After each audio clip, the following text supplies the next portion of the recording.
At para naman sa mga may ayaw ng driving skills dito sa angkas, bakit hindi nyo nilang tularan to si Paps? Tignan nyo kung paano siya dito nakapasa sa second try niya. Ito yung first try niya.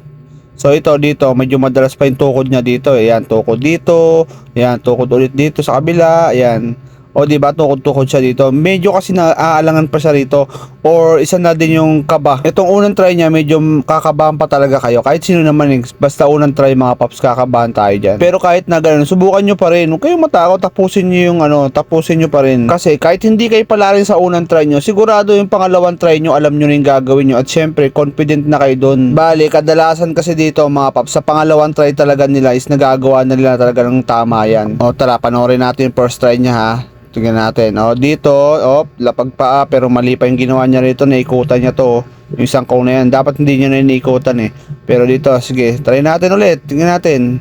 First try pa lang naman to eh. Makakabawi pa yan. May second try pa eh. Marami pang try. So, ayan. Dito tayo sa 1, 2, 3, 4. Tingnan natin kung kabisado niya ng part na to. Okay, number 2. Very good. Pero may pagkain lang. Kinakabahan. So, okay. Nagawa naman niya ng tama yung number 2. Number 3. Tignan natin, no? So, ayan. Number 3. Okay, very good din. And then, number 4. So, number 4, medyo mali yung kanyang preparasyon. Mali yung ikot din. Number 1, hindi na ikutan. Dapat exit na yun, diretso eh. So, ginawa niya, bumalik sa number 3.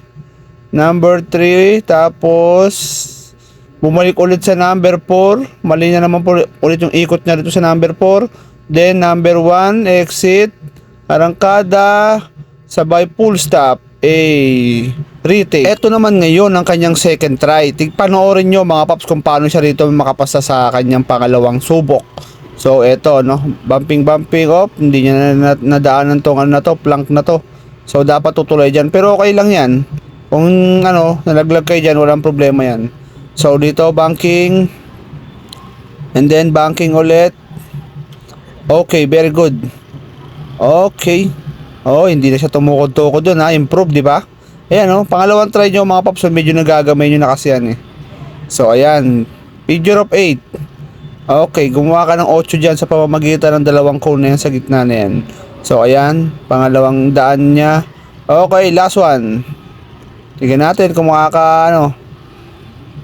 makakatawid siya dito. So, okay, very good din. Okay, di ba? Improve. Ito na 1, 2, 3, 4. So, number 1, tamang ikot. Okay, very good. Buwelo. Number 2, maganda ang buwelo. Very good din. And then, number 3, biniluhan ng maganda ni Pops. Medyo lang galing pero nabawi. Okay, kaya. Number 4, okay, tama na yung ikot niya dito ah. So ayan, kita nyo naman, di ba? Tama na yung ginawa niyang ikot doon sa number 4. And then number 1, exit. Okay, very good na. Perfect na yung ginawa niya rito. So ayun mga paps, second try lang mga paps, kaya na makapasa. Tama na yung kakasabi dyan na wala namang ganyan na daan.